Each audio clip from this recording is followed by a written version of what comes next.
Bonjour à tous, bienvenue dans ce webinaire réalisé en collaboration avec notre partenaire SAP Concur sur le thème du voyage d'affaires, les tendances et les prérequis pour pouvoir organiser vos déplacements en toute sécurité.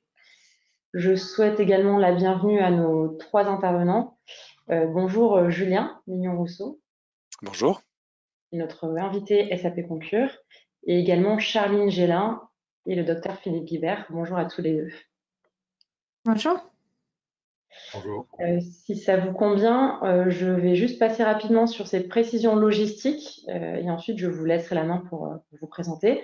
Donc d'un point de vue technique, si vous avez des difficultés à nous entendre, vous pouvez vous connecter via votre téléphone. Vous avez toutes les informations qui figurent dans le mail. Et sachez qu'en fin de session, nous avons prévu, comme d'habitude, une partie questions-réponses. Donc vous pouvez dès maintenant commencer à poser toutes vos questions que nos trois intervenants pourront traiter à la fin. En termes d'agenda, aujourd'hui, nous allons commencer par un point de situation sur la Covid-19. Donc, le docteur Philippe Guibert vous parlera également de l'état des variants et donc comment la situation impacte la mobilité. Nous pourrons ensuite entrer dans la partie qui concerne les tendances et les perspectives pour les voyages, une partie qui sera co-animée par Charline Gélin et Julien Mignon-Rousseau. Et ensuite, nous rentrerons sur les conseils et les recommandations pour que vous puissiez organiser vos voyages en toute sécurité. Donc, je vous laisse peut-être la main pour vous présenter et je souhaite à tout le monde une bonne session. Merci Flore. Donc je vais débuter. Charline Gélin, je suis directrice sûreté pour International SOS. Bonjour à tous, je suis Julien Mignon-Rousseau, je suis directeur avant-vente de Concur. Bonjour à tous, Philippe Guibert, je suis le directeur médical des activités de conseil aux entreprises pour la région Europe. Je me permets donc de continuer sur cette lancée pour initier cette session avec un point de situation sur la réalité de la pandémie aujourd'hui et comme tu le disais, Flore, en introduction, avoir une idée de l'importance du phénomène des variants et également des conséquences sur les vaccinations actuelles. Alors comme vous le comprenez, vous suivez l'actualité, eh bien, l'épicentre de cette pandémie est de nouveau l'Europe.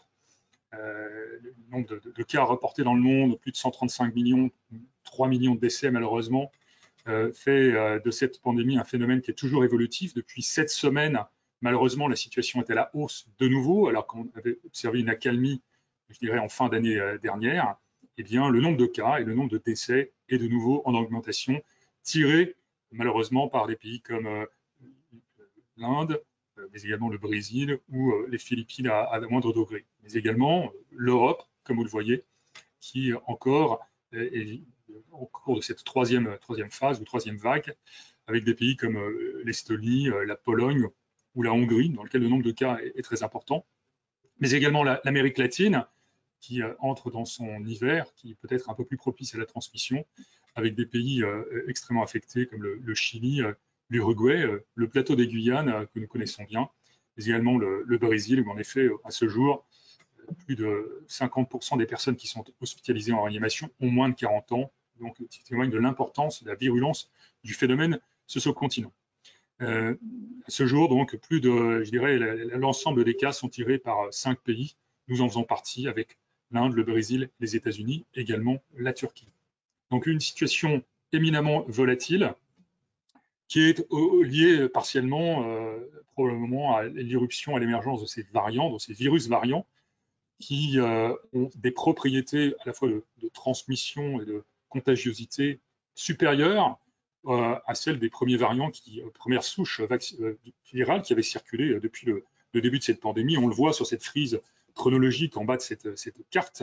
Eh bien, je dirais, les souches historiques sont supplantées maintenant à plus de 50% par ces variants dits britanniques, brésiliens ou sud-africains, qui ont des capacités à se transmettre en termes de performance virale supérieure à ces souches initiales. Et donc ça fait partie vraiment de l'histoire naturelle de l'évolution des virus. Ça s'observe avec toutes les épidémies.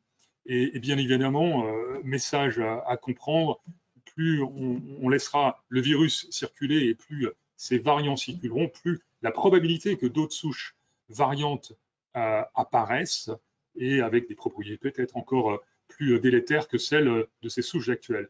Donc, l'importance de stopper la transmission le plus rapidement possible, tout simplement parce que ces variants principaux ont des caractéristiques qui ont des conséquences à la fois en termes de transmission, on l'a vu en particulier avec le variant britannique, pour lequel les études montrent entre 50 et 70% de facteurs accrus de transmissibilité.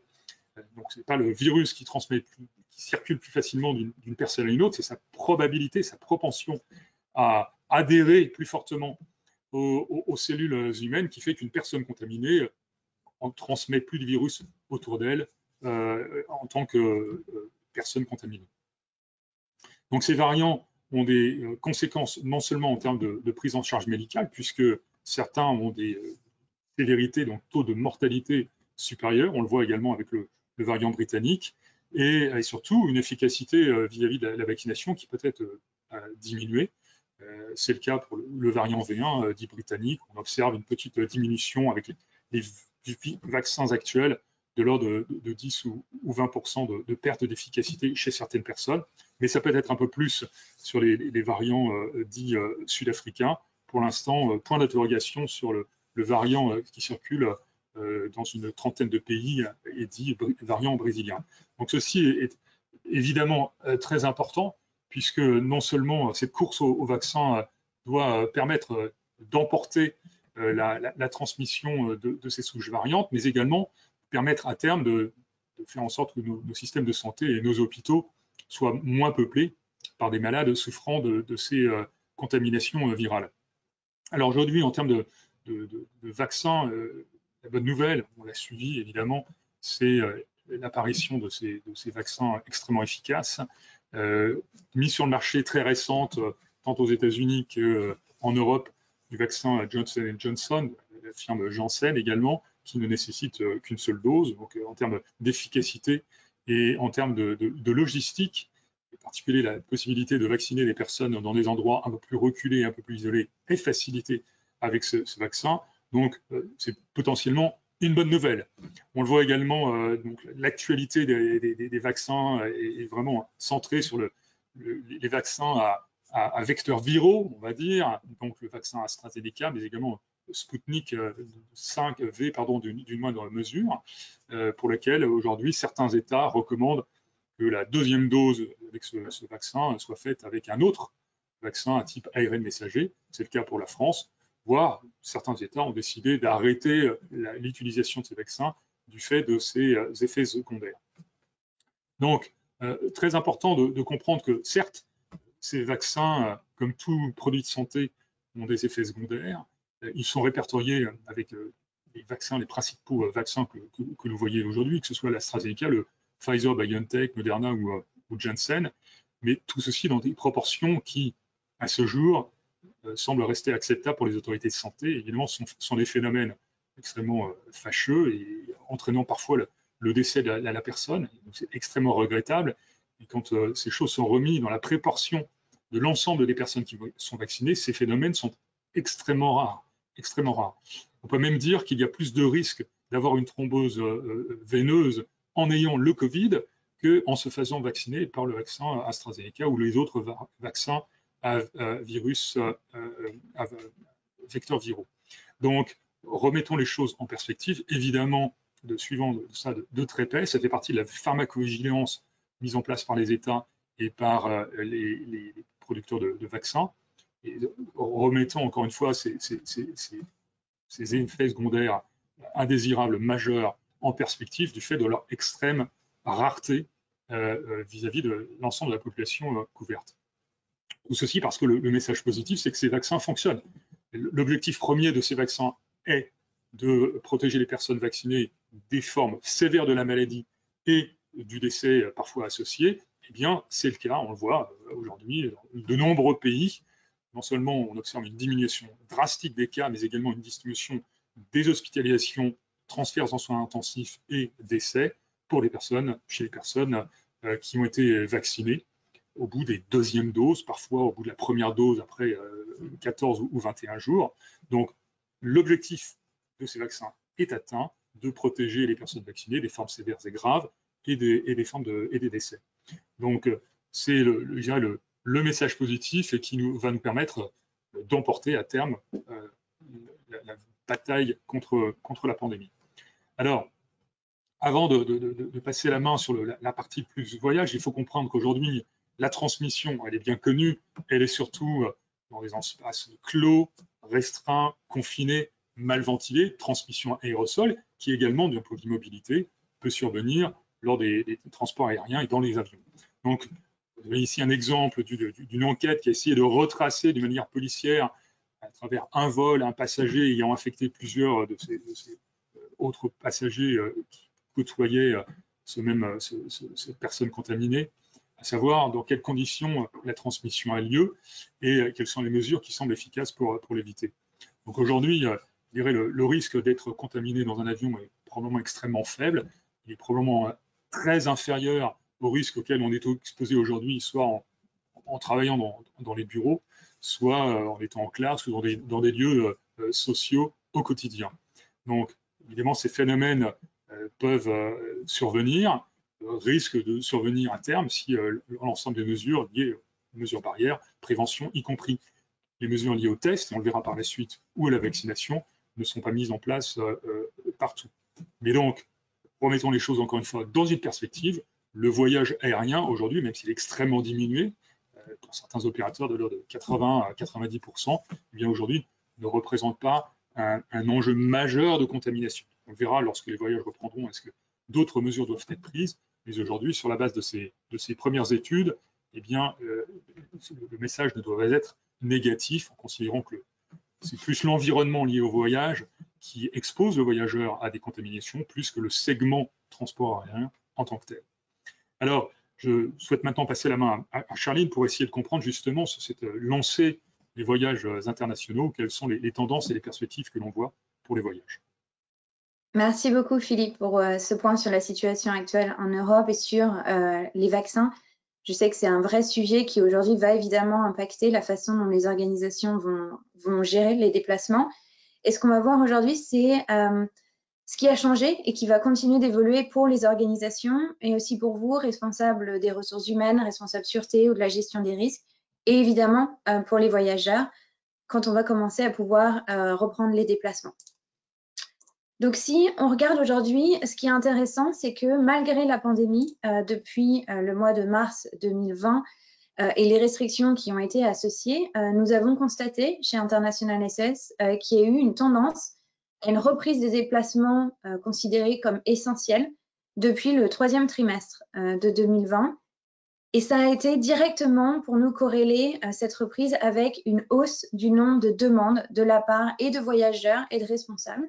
Et notamment, pas seulement des demandes sur des questions médicales pour parler prévention, pour parler tests, pour parler vaccins, mais aussi des cas de demandes pour des questions sécuritaires.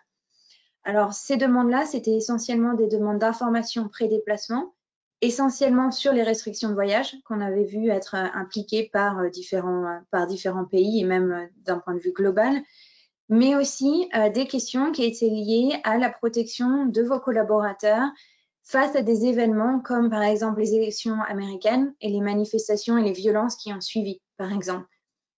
Et donc pour International SOS, ce qui a été intéressant de noter, c'est qu'en effet, pas de baisse des demandes et une vraie reprise des déplacements. Intéressant aussi à noter que dans les destinations principales pour nos organisations françaises, c'était que ce n'est pas uniquement des destinations européennes, mais qu'on a aussi vu des voyages en Chine et en Inde. Et Philippe l'a mentionné, l'Inde est un pays quand même intéressant parce qu'évidemment, la gestion de la pandémie a été très difficile et on voit aujourd'hui une seconde vague qui impacte très fortement le pays. Donc, intéressant de voir ce pays apparaître dans le top 10 des destinations pour les organisations françaises. Pour les secteurs d'activité, pas vraiment de grande surprise dans le top 5 avec des activités qui en fait ont nécessité de continuer à pouvoir se déplacer, à pouvoir rencontrer des clients ou des prestataires sur place. Assez surprenant, ceci dit, de voir que le secteur de la high-tech et de l'électronique apparaissent en deuxième position, alors qu'on a vu beaucoup dans les médias des annonces des grands acteurs de ce secteur dire qu'ils allaient adopter de façon permanente le télétravail, par exemple, et qu'ils allaient mettre une limitation très stricte sur les déplacements. Donc, je vais passer la main maintenant à Julien qui va rentrer un petit peu plus dans les détails et discuter les tendances qui ont été observées par Concur.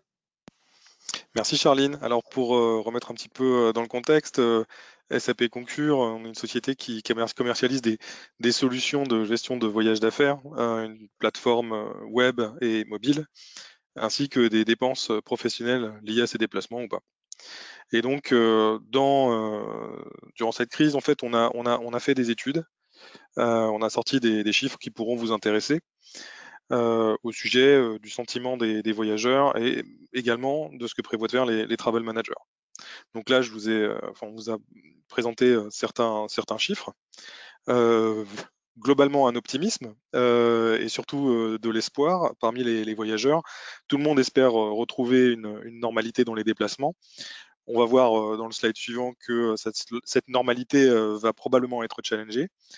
Et puis, on observe directement dans cette étude une tendance qui se vérifie du côté de nos sollicitations clients, qui consiste à mettre en place des autorisations pré-déplacement systématiques. J'y reviendrai.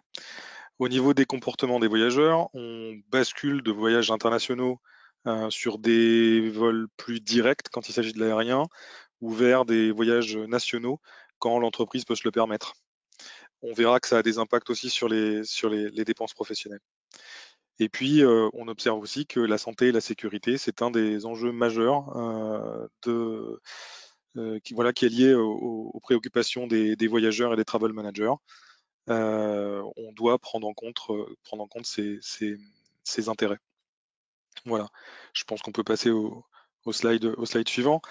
Au niveau des tendances et perspectives, donc déjà ce qu'on peut noter, c'est que à peu près tout le monde était mal préparé à la gestion des déplacements pendant cette pandémie.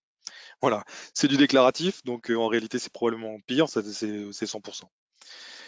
Ce qu'on a tout de suite vu côté Concur, c'est que en complément de la crise et des déplacements qui ont baissé évidemment, des déplacements internationaux, de nombreux clients nous ont sollicité pour mettre en place justement une solution dématérialisée pour mieux gérer ces déplacements et surtout mieux gérer les dépenses professionnelles, parce qu'on avait une multitude de sociétés en France qui n'avaient encore aucun outil pour gérer aussi bien les déplacements et les contraintes liées aux déplacements et aussi bien les dépenses professionnelles. Donc on était sur le collaborateur récupère son justificatif, l'envoie à son manager avec une note de frais qu'il aurait imprimée, qu'il envoie à une comptabilité qui de toute façon n'est plus au bureau, donc personne pour traiter tout ça. Donc le besoin d'une solution dématérialisée s'est fait sentir et on a dû gérer des implémentations en urgence. Ensuite, je l'abordais précédemment, la pré-approbation des déplacements. Ça a été une des grosses tendances majeures de cette crise Covid. Depuis un an, effectivement, on a de nombreuses sollicitations de clients et prospects qui nous demandent à mettre en place ces mécanismes de workflow d'approbation avant les déplacements, liés à des règles, certes financières, qui étaient plutôt historiques, mais maintenant beaucoup plus liées à la sécurité et la sûreté des déplacements. On a vu aussi des budgets augmenter. Alors ça peut paraître un peu paradoxal, mais effectivement, quand des budgets de dépenses aériennes diminuent, vous avez d'autres budgets qui augmentent et des budgets qui n'étaient pas forcément surveillés. Les budgets de déplacement avec véhicules personnels, par exemple, et d'indemnités kilométriques ont fortement augmenté. Et c'est des solutions qui n'étaient pas toujours sous contrôle, on va dire, puisque les budgets étaient bas. On se disait c'est pas très important de contrôler ça, alors qu'aujourd'hui on se dit plus du tout la même chose. Il y a des nouvelles dépenses qui sont apparues et que les sociétés n'avaient pas forcément anticipé. Les équipements de bureau, les équipements téléphoniques, tout ça, ça fait partie des nouveaux types de dépenses. En complément de ça, et pour élargir un peu le sujet, on voit aussi des modifications fortes au niveau des taux de TVA. Alors là, c'est plus tellement le déplacement, mais ça le touche quand même, parce que quand on va se déplacer en Suède ou dans d'autres pays, les taux de TVA ont été modifiés durant cette crise, et les outils doivent en tenir compte. Ils doivent être à la page. Il me semble que depuis le début de la crise, on a vu à peu près 25 modifications de TVA dans le monde. Et donc, si votre outil ou vos systèmes comptables ne sont pas clairement adaptés à ces modifications très rapides, vous risquez de vous faire rattraper par la cavalerie quand vous cesserez de réclamer la TVA. Ce qu'on observe, et pour aller un peu plus dans les perspectives, oui, il y a une légère reprise du transport international, mais il y a des études qui montrent que on s'oriente vers une baisse durable de ces déplacements, parce qu'en fait, on est confronté à des solutions qu'on utilise aujourd'hui, de visioconférence, de présentation à distance, qui font qu'il y a toute une marge des déplacements professionnels qui va être examinée à la loupe par les organisations. Et c'est pas moi qui le dis, c'est Moody's qui estime que cette proportion de déplacements qui s'arrêtera dans les prochaines années représente environ 10 à 30% des déplacements qu'on connaissait précédemment. Alors la fourchette est large, il ne se mouille pas trop, mais quand même c'est assez intéressant de le préciser. Et les deux grosses tendances qu'on voit se profiler sur les années à venir, c'est effectivement la gestion de la sécurité du déplacement, que ce soit à cause de contraintes sanitaires, réglementaires, politiques, on le voit, et également la sustainability. Ça, c'est vraiment quelque chose qui existait avant cette crise. Le calcul des consommations CO2, etc. Ça existait déjà avant, mais par contre, ça s'est très nettement accéléré depuis un an, et c'est des réponses qu'on doit fournir à nos clients. Merci, Julien. Merci. Merci, Julien. Beaucoup de choses à considérer, en effet, dans les déplacements, et on viendra un petit peu plus tard sur les solutions potentiellement à mettre en place pour faciliter cette reprise des déplacements considérés comme essentiels. Et en effet, je pense que ce à quoi Julien faisait allusion, c'est qu'aujourd'hui, beaucoup de choses ont changé pour les organisations en tant que telles, et les politiques et les plans qu'elles ont en place pour gérer les déplacements, mais aussi pour les managers et pour les voyageurs. Et ce qui est important à garder en tête, c'est qu'évidemment, chaque acteur aujourd'hui a un rôle à jouer pour assurer qu'un retour à la mobilité, même s'il peut être parfois lent et ne sera pas un retour à la normale, soit fait en toute sécurité. Et évidemment, les challenges à considérer pour vous aujourd'hui, c'est la protection de vos collaborateurs. Julien l'a mentionné, la question de la sécurité est aujourd'hui une des principales préoccupations des organisations, mais aussi de considérer les besoins en termes de continuité d'activité. Il y a des déplacements qui sont essentiels pour maintenir des opérations, pour des opérations de maintenance par exemple, mais aussi pour le développement commercial. Et donc, il va falloir pouvoir, entre les devoirs de protection et le devoir en termes de continuité d'activité. Et bien sûr, un point important, c'est le respect des restrictions et des lois qui sont mises en place dans chaque pays pour limiter potentiellement les déplacements. Donc aujourd'hui, un point qui est essentiel, c'est d'avoir accès à de l'information qui soit mise à jour, tant sur les restrictions à l'entrée et au départ, et Philippe nous en parlera un petit peu plus en prenant des études de cas sur certains pays et de voir à quel point cela facilite ou complique la mobilité, mais aussi évidemment des informations fiables sur l'évolution de la pandémie, l'impact sur l'environnement sécuritaire, mais aussi sur les infrastructures de santé, sur les services d'urgence par exemple. Donc aujourd'hui, si on regarde plus précisément la question des restrictions au déplacement, c'est évidemment une des principales difficultés aujourd'hui pour le retour à la mobilité, c'est de voir toutes ces restrictions, que ce soit à l'entrée comme au départ, et pour les responsables voyage ou les responsables sûreté, comme pour les voyageurs, il est très compliqué d'obtenir des informations qui soient à jour et de pouvoir évaluer l'impact pour les organisations qui doivent en effet continuer à voyager. En particulier, comme on a vu ces dernières semaines, des pays revenir à un confinement total ou partiel, comme en Italie, en France ou en Allemagne, et d'autres pays qui, comme le Royaume-Uni, vont décider d'imposer des amendes à des personnes qui voyageraient sans raison valable et qui devront montrer des justificatifs pour expliquer leur déplacement. Donc, pour accompagner les différentes organisations que nous supportons, nous avons développé une page dédiée aux restrictions des déplacements et une échelle qui vous permette de comprendre quelle est la sévérité de ces restrictions. Donc, nous avons une équipe maintenant sûreté qui monitore toutes les restrictions et les initiatives qui sont mises en place, comme par exemple les accords bilatéraux.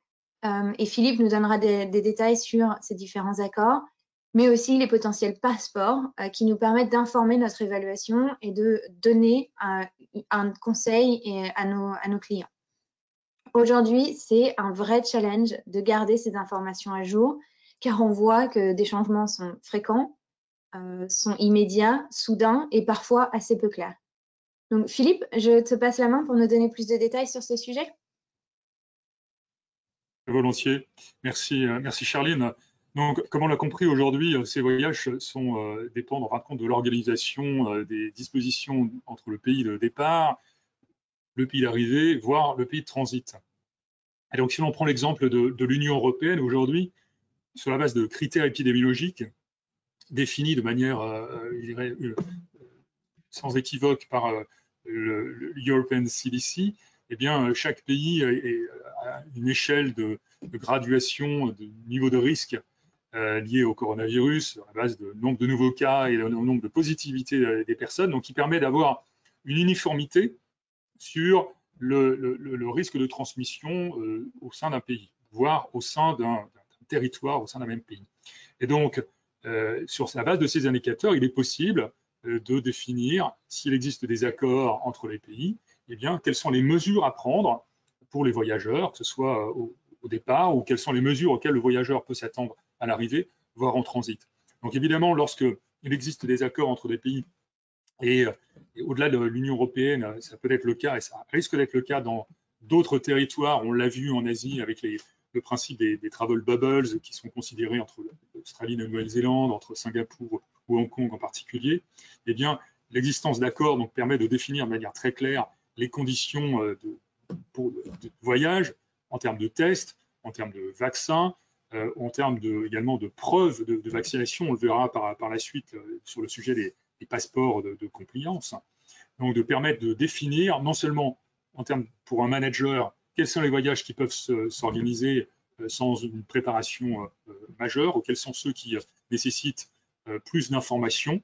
En particulier, on le voit quand nous assistons des organisations à organiser des voyages sur plusieurs pays avec des stopovers qui engendrent un peu plus de complexité sur les requêtes en termes d'isolation, de quarantaine ou de validité des tests qui sont reconnus. Donc tout ceci doit être bien identifié. On peut se servir de ressources telles que celles publiées par l'Union européenne pour les voyages intra-européens. Charline y faisait référence. Nous pouvons apporter ce genre d'informations pour d'autres pays lorsque les déplacements concernent des destinations pour lesquelles, en particulier, il n'existe pas d'accord.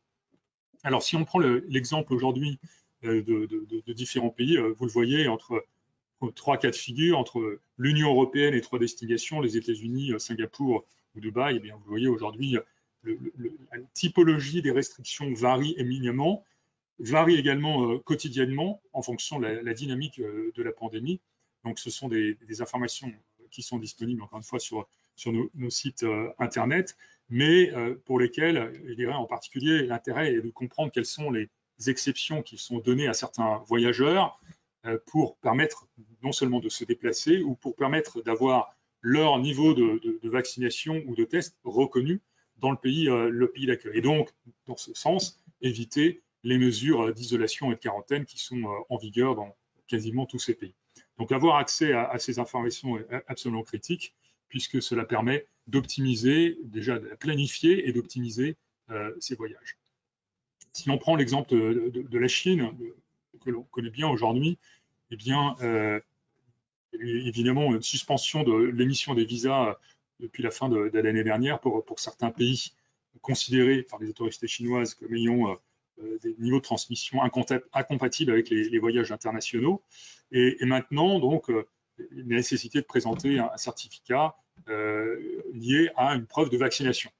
Alors, preuve de vaccination avec des vaccins chinois. Donc aujourd'hui, c'est très difficile de rentrer sur le territoire chinois sans avoir été vacciné avec des vaccins chinois, ou en tout cas le processus est éminemment plus long si tel n'est pas le cas. Alors, on a émis beaucoup de questions et j'imagine que ça fera peut-être partie de la discussion que l'on aura à la suite, de savoir dans ce cas-là, serait-ce nécessaire que des personnes aient double vaccination pour voyager, circuler ou habiter en Chine avec des vaccins chinois et des vaccins occidentaux. Pour l'instant, la question est ouverte.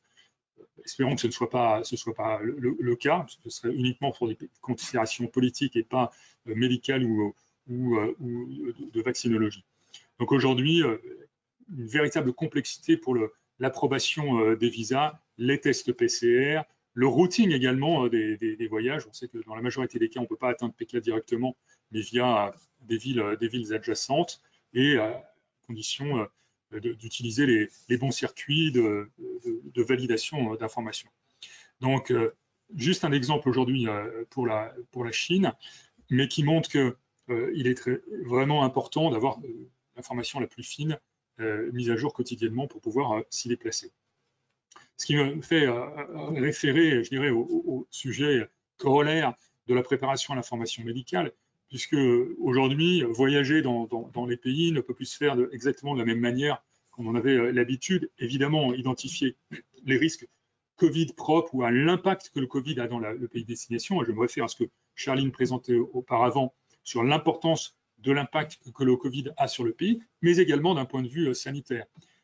Voyager dans certains pays aujourd'hui expose le voyageur à une non prise en charge ou une moindre prise en charge par les services de santé qui sont accaparés, occupés ou complètement saturés par une activité Covid, et dans ce cas-là, qui ne sont pas à même et capables de prendre en charge une personne pour une pathologie non Covid. Donc ça, c'est un élément d'information important à prendre en charge. Je pourrais citer l'exemple du Brésil aujourd'hui, mais il y en a d'autres également pour lesquels l'accès aux soins peut être extrêmement limité du fait de la saturation des services hospitaliers en cas de problème non lié au Covid. Donc tout ceci, comprendre ces prérequis, comprendre également en particulier pour les personnes qui ont des pathologies chroniques ou des états de santé qui peuvent être incompatibles avec ces destinations, eh bien, avoir une véritable consultation médicale avec le médecin du travail ou un médecin spécialisé avant de pouvoir prendre la décision de se rendre dans son pays. Donc plus que jamais, le briefing médical est important puisqu'il permet de s'assurer que le voyageur, ou en tout cas le voyage et le voyageur ne sont pas incompatibles dans le contexte du Covid. Et tout ceci pour terminer, évidemment, comprendre que ces vaccins vont fondamentalement changer la donne en termes de mobilité à l'international. Pourquoi? Puisque certains pays, certains États, y compris l'Union européenne, sont en train de considérer la mise en place de passeports, de preuves de vaccination. Alors on peut les appeler des attestations de conformité ou des passeports vaccinaux plus que des passeports de santé qui sont un peu trop larges en termes de définition, mais donc tout simplement qui permettent à une personne de témoigner de sa conformité vis-à-vis des exigences ou des critères d'accès sur le territoire. Aujourd'hui, l'Europe considère qu'il y aurait a priori trois critères pour permettre la reprise du voyage au sein de l'Union, et bien sur la base soit de tests négatifs, c'est le cas aujourd'hui à travers la preuve de certificat de négativité PCR, soit une preuve de vaccination, donc reconnaître le fait d'avoir reçu 2 doses de vaccin ou la dose du vaccin Johnson est un critère d'éligibilité à l'entrée sur un territoire, soit reconnaître le fait que ayant eu la Covid, on est immunisé, et donc à ce titre, on peut circuler sans mettre en danger les personnes du pays de destination. Donc c'est sur la base de ces 3 hypothèses que l'Union européenne travaille sur l'établissement d'un passeport, soit en version papier, soit en version électronique, qui ne serait pas évidemment obligatoire pour toutes les personnes, qu'elles soient vaccinées ou non, pour évidemment ne pas poser de problème non seulement d'équité ou de confidentialité de l'information. Donc, ces passeports, on pourra en discuter par la suite. Il y a énormément d'essais dans le monde. Nous en faisons partie avec un de ceux que vous voyez mentionner ici, AEOK Pass, avec des tests qui sont en cours, des pilotes qui sont en cours avec plusieurs compagnies aériennes dans le monde et qui démontrent qu'on peut tout à fait, sans partager la moindre information médicale qui reste confidentielle, permettre à des autorités aéroportuaires ou des autorités de contrôle d'accès à des territoires de permettre à des personnes qui ont des tests négatifs de rentrer en toute sécurité sur leur territoire. Et demain, ce sera le cas avec la vaccination. Alors, Charline, nous avons vu ces enjeux santé. Qu'en est-il des enjeux de sécurité? Merci Philippe. En effet, bien que les vaccins soient une très bonne nouvelle pour tout le monde et pour la gestion de la pandémie, évidemment, nous avons également constaté que la pandémie en tant que telle, mais aussi aujourd'hui la distribution des vaccins dans différents pays, peut créer des tensions, aussi bien au niveau régional, et je pense qu'on l'a vu au sein de l'Union européenne ou entre le Royaume-Uni et l'Union européenne, par exemple, mais aussi au niveau national, et que ça aura potentiellement un impact plutôt indirect sur les voyageurs, mais quelque chose à monitorer pour les responsables voyage ou les responsables sûreté. Évidemment, les principaux risques vont être liés à la désinformation et à la diffusion d'informations erronées sur le vaccin ou sur la gestion de la pandémie. Ce que ça veut dire, c'est qu'évidemment, ça va entraver l'efficacité des programmes de vaccination et dans certains endroits, ce qu'on a constaté, c'est que ça provoque aussi des attaques violentes contre les infrastructures ou les organisations qui sont impliquées dans la distribution de ces vaccins. On a vu par exemple l'incendie des centres de vaccination aux Pays-Bas ou de centres de tests. Et c'est quelque chose qui, évidemment, bien que ça ne pose pas un risque direct aux voyageurs qui ne sont pas visés, ça pourrait potentiellement les impacter de façon indirecte. De la même façon, quand on a vu qu'au début de la pandémie, il y avait des attaques qui étaient contre des personnes qui étaient vues comme amenant le virus dans le pays, aujourd'hui, c'est quelque chose qui potentiellement, dans certains pays, pourra impacter des voyageurs d'affaires qui sont venus comme apportant de l'insécurité et le virus dans certains pays. Donc, quelque chose à garder à l'esprit et probablement essentiel de l'inclure dans les programmes de formation aujourd'hui pour les voyageurs d'affaires. Évidemment, il va y avoir des mouvements qu'on a vu déjà émerger, qui sont des mouvements qui s'opposent potentiellement au vaccin, qui s'opposent aux mesures de confinement, mais aussi des mouvements qui critiquent plus globalement la gestion par les gouvernements des programmes de gestion de la pandémie et qui continuent à alimenter des mouvements sociaux qui voient des manifestations être organisées de façon régulière et parfois voire également des violences comme on a pu le voir dans différents pays européens ces derniers mois. Un autre sujet qu'on ne prend pas toujours en compte, mais qui sont tout ce qui est problème de cybersécurité et une augmentation des escroqueries en ligne qu'on voit continuer à augmenter avec évidemment des criminels qui prennent avantage de la forte demande de vaccins. Donc on a vu par exemple l'émergence de marchés noirs pour des vaccins, mais aussi pour de la documentation, comme Philippe le mentionnait. Aujourd'hui, des faux passeports qui sont disponibles en Israël, par exemple, mais aussi des vols de cargaison de vaccins ou tout ce qui pourrait être vu comme lié à la distribution de ces vaccins. Donc, une préoccupation importante à prendre en compte et probablement, là encore une fois, un programme de formation à probablement ajouter pour les voyageurs d'affaires qui vont voyager dans les mois à venir. En plus de ces risques qui sont liés directement à la pandémie et à la réponse gouvernementale, la Covid rend beaucoup plus difficile l'accompagnement de vos collaborateurs, de vos employés en cas de problème sécuritaire.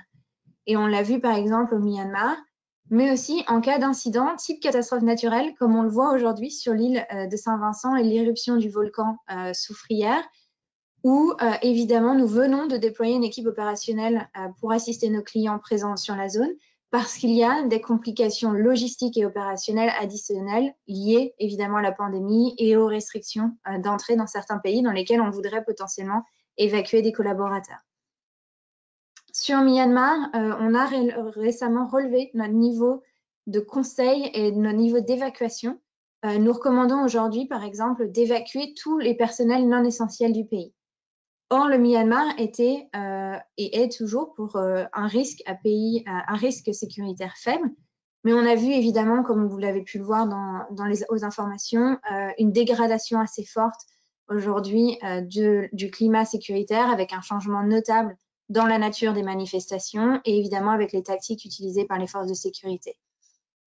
Les affrontements entre les manifestants et les militaires et les forces de sécurité ont évidemment augmenté un risque indirect pour les expatriés, que ce soit ou pour les voyageurs d'affaires et évidemment pour les ressortissants locaux. Et ça a également exacerbé les problèmes de mobilité et les problèmes opérationnels. Donc, par exemple, une baisse des options de voyages aériens, par exemple, et de vols commerciaux. Ce qui veut dire que potentiellement, on force des expatriés et des voyageurs à rester dans le pays pour une période prolongée. Donc, quelque chose évidemment à prendre en compte, c'est qu'avant chaque déplacement, avant chaque retour à l'expatriation, il y a une revue des risques, et y compris des risques sécuritaires à faire, y compris pour des destinations qui étaient auparavant considérées comme un risque faible ou un risque moyen, et pour des destinations sur lesquelles vous aviez des déplacements réguliers. Alors, ce que ça veut dire pour le nouvel environnement sécuritaire, si on passe sur la slide suivante, c'est évidemment qu'il y a beaucoup de préparation supplémentaire. Et Julien, je vous passe la main peut-être pour ce qu'il faut préparer avant le voyage. Oui, voilà, et les habitudes vont changer. Les habitudes vont changer, c'est ce qu'il faut se dire. Bon, il y a quelques principes de base à avoir en tête.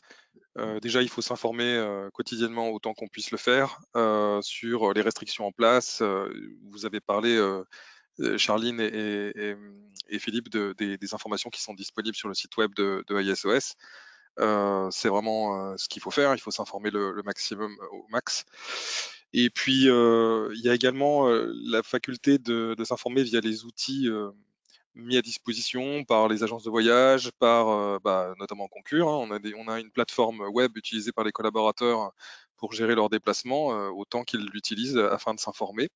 Il est possible de mettre des messages sur la page d'accueil, etc. Échanger avec les RH sur les contraintes internes à l'organisation, parce qu'elles sont, elles sont forcément ou pas, mais enfin, elles peuvent être complémentaires ou plus coercitives que les contraintes réglementaires. Mettre à jour son profil de voyage, ça on le dit pas assez, mais votre agence a connaissance de certaines caractéristiques vous concernant, les informations, les numéros de téléphone, de contact en cas d'urgence, il faut absolument bien veiller à avoir ça à jour. Les emails de contact, votre numéro de téléphone pro, voire perso si vous le souhaitez, auprès de l'agence de voyage comme des outils de réservation en ligne, respecter les procédures d'approbation, ça c'est très important.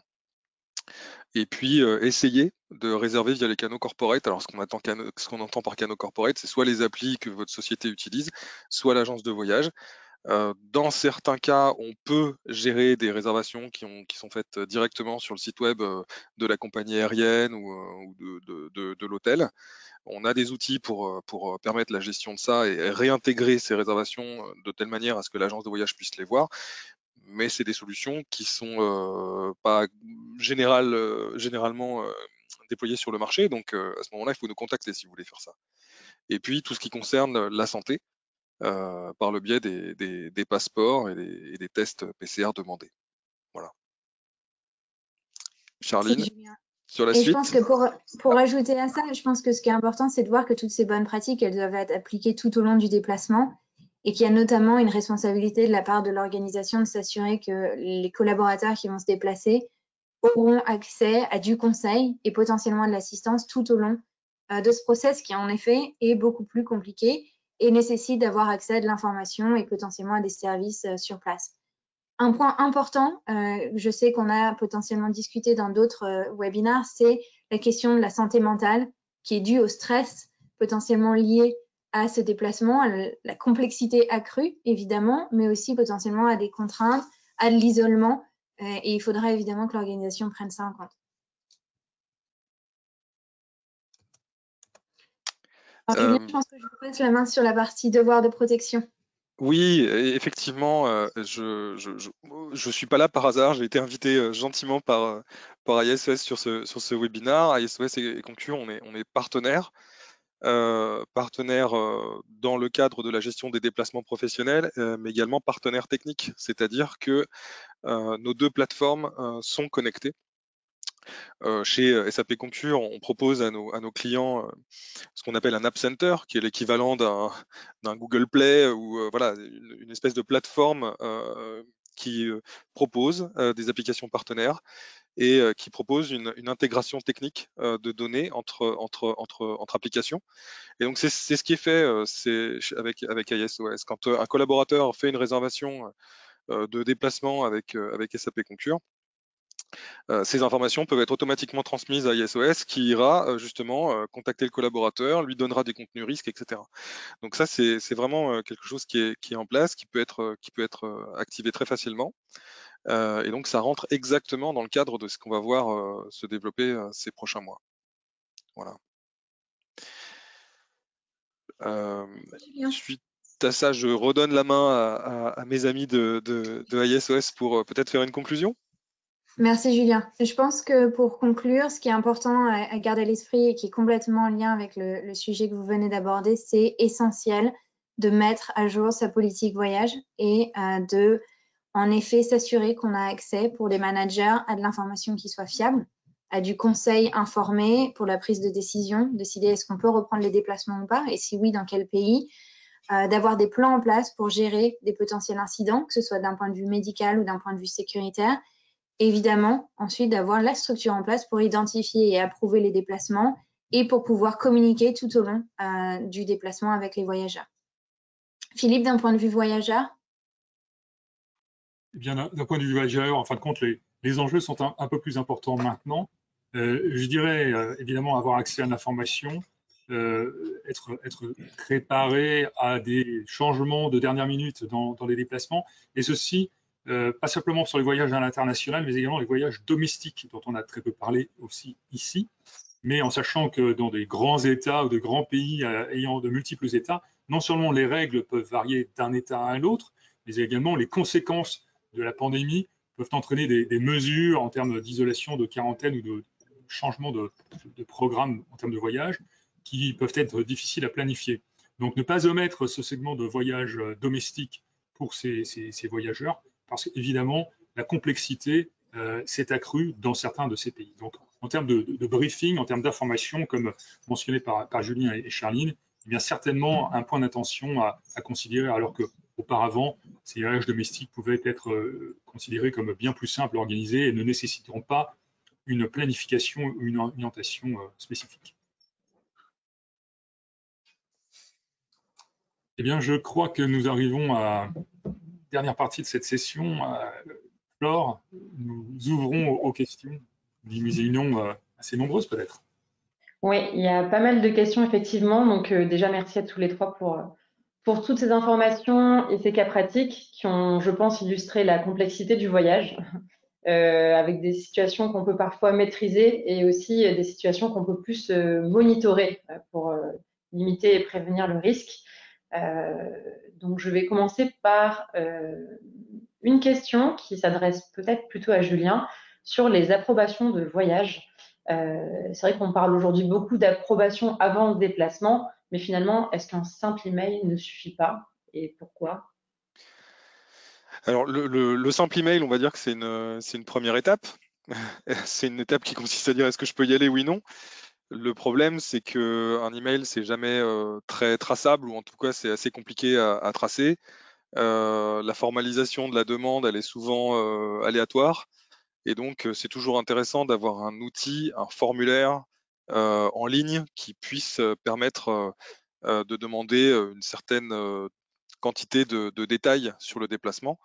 Ça peut être les différents segments de déplacement qui seront prévus par le collaborateur. Ça peut être aussi le prix du déplacement, les conditions du déplacement. Ça peut être pas mal d'éléments. Et puis les workflows sont également tracés dans une solution telle que Concur. Vous avez accès à chaque seconde à l'état de la demande et par quelle validation elle est passée, alors que sur un mail, c'est nettement plus compliqué. D'accord, très clair, merci. Alors maintenant, on va faire un 360, on passe plus sur une question médicale. On a reçu plusieurs questions, donc peut-être pour Philippe, sur les tests PCR. Donc la première, c'est plutôt comment est-ce qu'on peut réaliser des tests PCR quand on se trouve à l'étranger pour pouvoir rentrer. Et ensuite, la deuxième est plus sur la fiabilité des autotests Covid. Et est-ce qu'il pourrait à terme remplacer les tests PCR pour alléger les procédures? Ce sont de très bonnes questions, Flore. Alors évidemment, peut-être on peut mieux mentionner ici, mais les tests font complètement partie de la panoplie de toutes les mesures visant à sécuriser le plus possible tant un lieu de travail que également le segment du voyage, en particulier parce qu'ils sont requis par les États. Donc pour avoir accès à cette information pour les personnes qui voyagent, qui se déplacent, eh bien nous invitons ceux qui sont membres d'International SOS à nous contacter. Nous détenons cette information et nous pouvons vous informer sur les laboratoires ou les tests qui sont disponibles dans un point de départ, à l'occasion d'un retour dans un pays ou avant une destination, un voyage dans une destination, pour non seulement connaître quelles sont les conditions des tests, où se réalisent-ils, en combien de temps obtient-on les résultats, et s'ils sont acceptables par des autorités qui vont les valider. En sachant que ces informations, je dirais, deviennent de plus en plus visibles. Énormément de laboratoires fournissent des tests aujourd'hui, mais il y a encore beaucoup de destinations pour lesquelles il y a quelques laboratoires qui sont accrédités ou quelques tests qui sont reconnus acceptables par les autorités qui vont les valider. Alors ensuite, les autotests, eh bien oui, ils font définitivement partie de cette panoplie des tests. Ils ne supplanteront pas les tests PCR, qui restent l'examen de référence aujourd'hui pour un diagnostic précis d'une maladie Covid, mais en appelant ça des tests d'orientation diagnostique, ils participent à diminuer la probabilité que lorsqu'une personne est négative, elle n'ait pas la maladie. Donc le risque de faux négatifs est quand même drastiquement diminué, d'autant plus que ces tests ont gagné en sensibilité et en spécificité au fur et à mesure des mois derniers. On le voit aujourd'hui avec les autotests qui sont autorisés en France, qui viennent d'arriver dans les pharmacies, mais c'est le cas dans beaucoup de pays, que ce soit des autotests salivaires, soit en prélèvement simplement nasal, donc ce n'est pas un écouvillonnement nasopharyngé, mais vraiment un écoulement du pavillon nasal qui peut se faire très facilement et qui donne des résultats qui sont très acceptables en termes de sensibilité. Donc oui, définitivement, ces tests vont faire partie ou doivent faire partie de la panoplie éventuellement du voyageur, sur place ou avant un départ, mais encore une fois en reconnaissant qu'est-ce qui est autorisé et reconnu par les autorités avant de partir, mais ils ne supplanteront pas les tests PCR qui restent encore la référence indéniable en termes de diagnostic de la maladie. D'accord, très clair, merci. Si l'on poursuit, on a aussi beaucoup de questions sur les procédures pour permettre le voyage. Donc là, je vais peut-être m'adresser à Charline. On a des questions notamment sur la qualité. Donc, quelle est la qualité aujourd'hui du continuum du voyage, si l'on peut dire? Donc, depuis les transports jusqu'au contrôle des autorités, l'hébergement sur place, puis les contraintes aussi qui arrivent quand on se trouve sur notre destination. Et est-ce que l'on peut considérer qu'il y a de nouvelles procédures à instaurer, des bonnes pratiques observées? Donc, on en a un petit peu parlé, mais on peut peut-être revenir sur ce sujet. Oui, je pense que déjà ce que Julien mentionnait sur la partie approbation du déplacement, c'est qu'aujourd'hui, il ne faut pas uniquement regarder si le déplacement est possible ou pas d'un point de vue coût ou d'un point de vue évaluation du risque médical ou sécuritaire, mais évidemment aussi d'un point de vue de la gestion de l'exposition à la Covid et du respect des différentes mesures à mettre en place pour d'un point de vue prévention et puis d'un point de vue test et quatorzaine ou autres potentielles restrictions. Donc aujourd'hui, ce qu'on voit beaucoup, c'est qu'il y a énormément d'organisations qui en fait n'avaient même pas de politique voyage précédemment et qui aujourd'hui, évidemment, avaient, comme on l'a mentionné précédemment, avaient un process de validation du déplacement par email qui était encore une fois plus une approbation de la faisabilité et du coût plutôt que des mesures à mettre en place pour protéger le collaborateur et pour évidemment protéger l'organisation. Donc aujourd'hui, il y a vraiment quelque chose à mettre en place sur ce process d'évaluation des risques avec une responsabilité du manager et puis une responsabilité de l'organisation de mettre à disposition les moyens nécessaires pour pouvoir faire cette évaluation du risque. Et comme Philippe le mentionnait, c'est d'un point de vue personnel, savoir si la personne est capable de voyager, si elle n'a pas de problème sous-jacent qui pourrait potentiellement être problématique s'il venait à apparaître pendant un déplacement. Mais c'est en effet de choisir des moyens de transport qui soient préférables. Donc, par exemple, éviter les transports en commun, mais plutôt de privilégier le transport avec un chauffeur privé, par exemple. De choisir un hôtel qui soit d'un point de vue sécurité sûre, mais aussi d'un point de vue respect des mesures d'hygiène nécessaires. Et donc, tout ça, aujourd'hui, c'est des nouveaux process à mettre en place pour beaucoup d'organisations et qui nécessitent en effet d'avoir des outils qui permettent de capturer cette information-là. Donc, j'espère que, Flore, ça commence à répondre à la question, mais vraiment de synthétiser tous ces besoins dans une politique semble pour moi la première étape à mettre en place pour toute organisation. Très bien, merci. Et je profite de rebondir sur l'importance de sources fiables.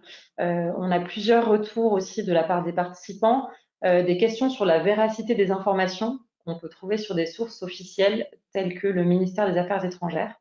Donc avec des informations peut-être pas toujours à jour sur l'obligation de quarantaine sur certaines destinations, si les gouvernements les ont levées. Comment est-ce qu'on peut faire pour être sûr en fait d'avoir cette dernière information à jour? Qu'est-ce qu'il faut suivre? Quelles sont vos recommandations? Je pense, commencer à répondre sur cette question et je passerai peut-être la main à Philippe sur la question de la véracité des informations plus médicales, la question du nombre de cas, etc., qui, je sais, revient assez régulièrement. Alors, c'est aujourd'hui, comme je l'ai mentionné un peu précédemment, ces restrictions au déplacement, les mesures nécessaires en termes de tests, de quatorzaine, etc., elles changent quasiment quotidiennement et surtout si on regarde d'un point de vue global. Donc chez International SOS, on a aujourd'hui du personnel qui 24 heures sur 24, 7 jours sur 7 est responsable de scanner ce qui se passe sur les différents sites des ministères des Affaires étrangères, des sites gouvernementaux pour mettre à jour les informations qui sont disponibles sur notre site pandémie. Mais c'est en effet un travail à plein temps. Et encore une fois, ce qui est nécessaire du coup pour une organisation, pour un manager et pour un voyageur, c'est d'avoir accès à des sources fiables et de pouvoir vérifier cette information juste avant le déplacement. Parce que potentiellement, en effet, au moment de la réservation, il n'y avait pas besoin d'un test ou il n'y avait pas besoin d'une quatorzaine. Et puis, dans les jours qui ont suivi la réservation, il y a des choses qui ont changé. Donc, il y a une vraie responsabilité de la part du voyageur de se tenir informé et de revérifier l'information la veille du départ pour s'assurer qu'ils ont bien tous les process et tout en place pour voyager de façon sûre. Mais en effet, c'est quelque chose qui doit et dépendre de l'organisation et du voyageur en eux-mêmes. Philippe, d'un point de vue médical? Merci Charline, c'est une question piège. En effet, la véracité de l'information, je pense qu'il faut prendre le sujet à un autre degré. En fin de compte, on le sait, l'information, premièrement, nécessite un certain délai avant d'être validée. Donc, lire le nombre de cas rapportés par les hôpitaux ou le nombre de cas rapportés par un État la veille pour le lendemain n'a aucun sens, puisque dans la majorité des cas, il y a un délai dans la collecte de l'information. Donc, c'est plutôt lire les tendances de l'évolution de ces cas. Et deuxièmement, lire ces chiffres dans une perspective globale. Donc, simplement ne pas focaliser sur le nombre de décès ou le nombre de personnes vaccinées, mais plutôt voir dans l'ensemble pour un pays donné, pour une destination donnée, eh bien, comment ces chiffres évoluent, que ce soit en termes épidémiologiques, en termes d'accès aux soins, de disponibilité, d'efficacité du programme de vaccination, d'impact à travers les indicateurs que nous publions, qui sont une série composite de sous-indicateurs qui donnent une photographie à un temps donné de l'impact de la pandémie dans ces pays. Eh bien, c'est l'ensemble de ces indicateurs qui, ensemble, contribuent à avoir une visibilité la plus fiable ou la plus vraie, pour reprendre la question, liée à une situation dans un pays donné. D'accord, très bien. Merci pour ces informations. Je propose de prendre une ou deux questions. Il y en a beaucoup, donc j'essaie de prendre différentes dimensions. On a une question sur les assurances. Donc les assurances qui accompagnent les entreprises, est-ce qu'elles peuvent émettre des restrictions et donc ne plus assurer à certains pays par rapport aux risques que cela peut représenter liés au Covid? Est-ce qu'on peut répondre à cette question?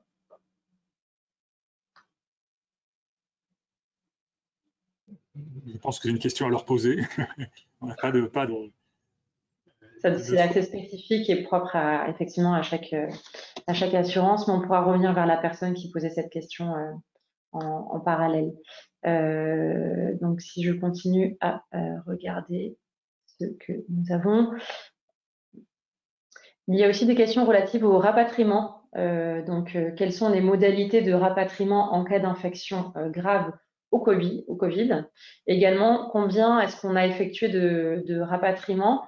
Donc là, c'est vrai que depuis le début de la crise, sur cette partie-là, pour répondre, il me semble qu'on a effectué plus de 750 mouvements d'air ambulance et également plus de 32 charters pour évacuer environ 2000 passagers, ce que j'ai en tête.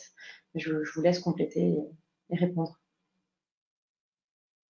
Non, je pense que ça donne un ordre de grandeur et je pense que ça va prêtre la dernière question, Flore, mais en effet, on a toujours la capacité de transférer, de transporter des personnes individuelles en groupe malades du Covid avec des considérations logistiques, médicales et administratives extrêmement complexes, mais qui sont toujours possibles. Aujourd'hui, on n'est pas dans l'incapacité de pouvoir le faire. Il y a toujours des solutions, certes peut-être plus complexes et qui prennent un peu plus de temps, mais c'est tout à fait possible d'organiser ces rapatriements. Très bien. Écoutez, on va peut-être arrêter là. Il y a encore plein de questions, mais on pourra revenir vers vous de façon individuelle. Merci en tout cas à tous les trois, Philippe, Charline, Julien, pour votre participation. On a de très bons retours déjà des participants. Et pour les participants, vous recevrez tous l'enregistrement suite au webinaire. Et nous vous invitons aussi à vous rendre sur le site internet et notamment le Pandémique pour avoir une information fiable et à jour. Merci à tous et très bonne journée. Merci pour l'invitation. Merci à tous. Au revoir. Merci. Au Au revoir. revoir.